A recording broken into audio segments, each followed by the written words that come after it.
Salam saudaraku, ada sebuah kisah yang sangat menarik yang dicatat di dalam Markus pasal yang ketiga, ayat 1 sampai dengan ayat yang ke-6, ketika Yesus menyembuhkan orang pada hari Sabat.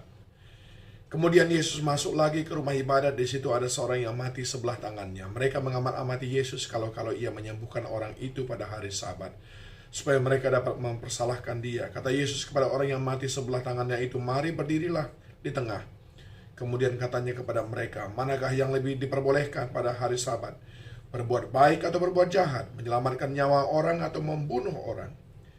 Tetapi mereka itu diam saja. Ia berduka cita karena kedegilan mereka. Dan dengan marah ia memandang sekelilingnya kepada mereka. Lalu ia berkata kepada orang itu, "Ulurkanlah tanganmu." Dan dia mengulurkannya, maka sembuhlah tangannya itu. Lalu keluarlah orang-orang Farisi dan segera bersekongkol dengan orang-orang Herodian untuk membunuh dia. Saudaraku yang dikasihi Tuhan, ini adalah sebuah kisah yang sangat menyedihkan. Mengapa? Karena jelas sekali di sini ada beberapa faktor-faktor yang menghalangi kita untuk mengalami kemajuan di dalam kehidupan kita. Saudara perhatikan baik-baik, memang itu adalah hari Sabat. Tetapi Yesus melihat ada hal yang perlu dia lakukan demi kebaikan orang lain. Dan apa yang terjadi, saudaraku? Orang-orang Farisi, dikatakan dalam ayat yang kedua, mereka mengamat-amati Yesus kalau ia menyembuhkan orang itu pada hari Sabat, supaya mereka dapat mempersalahkan dia. Dalam benak orang Farisi, pada hari Sabat tidak boleh lakukan apapun juga. Sehingga kalau ada sesuatu yang lain daripada itu, kalau ada seseorang yang melanggar hal itu, maka itu dianggap sebagai sebuah penghinaan atau sebuah ketidakmengertian dalam menghargai hari Sabat. Saya ingin sampaikan minimal 3 hal di sini penghalang kemajuan kita dalam kehidupan.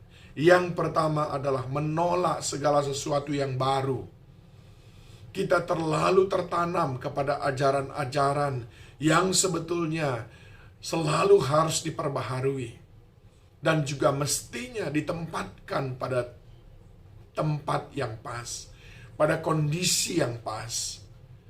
Itulah sebabnya mereka semuanya, saudaraku, menanti-nantikan apakah Yesus akan melanggar peraturan atau tidak. Kenapa? Karena tidak open mind. Saudara bisa membayangkan apa jadinya kalau pada hari Minggu semua orang berkata kita harus ke gereja. Lalu ada orang sakit di rumah, tidak ditolong, tidak segera dibawa ke rumah sakit. Padahal kalau terlambat untuk dibawa ke rumah sakit mendapatkan pengobatan, dia akan segera tewas. Tapi itulah yang menurut orang-orang Farisi, saudaraku. Nah, open mind. Penting sekali bagi kita memiliki pola pikir yang terbuka. Tetapi orang-orang Farisi menolak sesuatu yang baru. Orang-orang Farisi menolak ada ajaran-ajaran baru. Dan selalu skeptis melihat kalau ada ajaran yang baru. Kita pun demikian dalam kehidupan kita.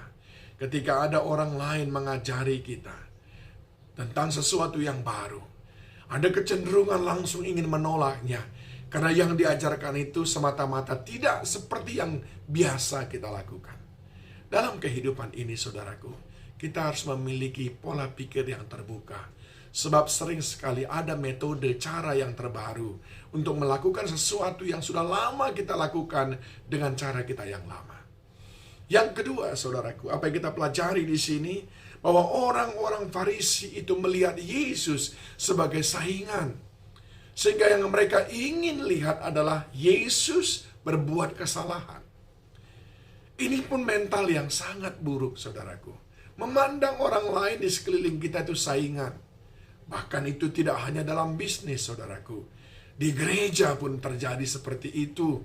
Gereja si A menganggap gereja si B saingan. Sehingga diamar-amati. Kapan dia berbuat salah, kapan khotbahnya salah, kapan pengajarannya tidak tepat. Itu justru dinanti-nantikan, saudaraku, supaya punya kesempatan untuk menyerang balik, sebab gereja itu adalah saingan bagi dia. Bisnis, toko, kita sering melihat mereka adalah saingan. Padahal Tuhan berkata, kalau engkau hidup rukun bersama, kesanalah Tuhan memerintahkan berkat-berkat-Nya. Mazmur 133 ayat 1 sampai dengan yang ketiga. Dan yang ketiga, saudaraku, sifat yang membuat kita tidak bisa maju adalah kita fokus kepada bungkus, bukan isi. Saudara perhatikan baik-baik di sini. Mereka semuanya hanya ingin supaya hari Sabat dikuduskan, tanpa berpikir bahwa berbuat baik itu lebih penting daripada sekedar beribadah. Yesaya pernah menulis, saudaraku, bukan ibadah-ibadah seperti itu yang aku inginkan, kata Tuhan. Tetapi kalau engkau mengunjungi yang sakit, melepaskan belenggu-belenggu daripada hamba-hambamu, mengunjungi janda dan anak yatim. Artinya apa? Kebaikan. Berbuat sesuatu menjadi terang bagi sekeliling kita. Itu adalah jauh lebih meaningful, lebih berarti di mata Tuhan daripada sekedar ritual-ritual ibadah. Saya tidak mengatakan tidak penting beribadah, tapi ketika konteksnya kita sedang dipanggil untuk mengulurkan tangan, lakukanlah itu, saudaraku. Saudaraku dikasihi Tuhan, seandainya mereka memiliki pola pikir yang terbuka, menerima hal-hal yang baru, seandainya mereka tidak memandang Yesus sebagai saingan atau musuh, seandainya mereka fokus kepada kontennya, isinya, maka saya percaya mereka akan mendapatkan kesempatan banyak sekali untuk belajar dari Yesus, bahkan diberkati oleh pelayanan Yesus. Demikian pula dengan kita, saudaraku. Mari, sebagai pengikut-pengikut Kristus, pakaikanlah pola pikir yang terbuka. Selalu ikuti bagaimana cara Tuhan bekerja. Jangan inginkan sebagaimana orang lain sebagaimana Tuhan menolong orang lain, demikian pula saudara berharap Tuhan menolong saudara. Mungkin cara Tuhan berbeda, saudaraku. Orang lain berdoa, mungkin dijawab dalam 3 hari. Saudara mungkin sudah 3 bulan, 3 tahun belum dijawab. Tetapi itu tidak berarti bahwa engkau sedang dalam track yang salah. Tetaplah percaya, Tuhan akan bertindak sesuai dengan caranya. Ayo, mari raih kemenangan, mari raih kemajuan dengan memiliki pola pikir yang terbuka, dengan melihat semua orang yang lain, rekan sekerja, dengan fokus kepada isi, bukan bungkusnya. Tuhan Yesus memberkati saudara.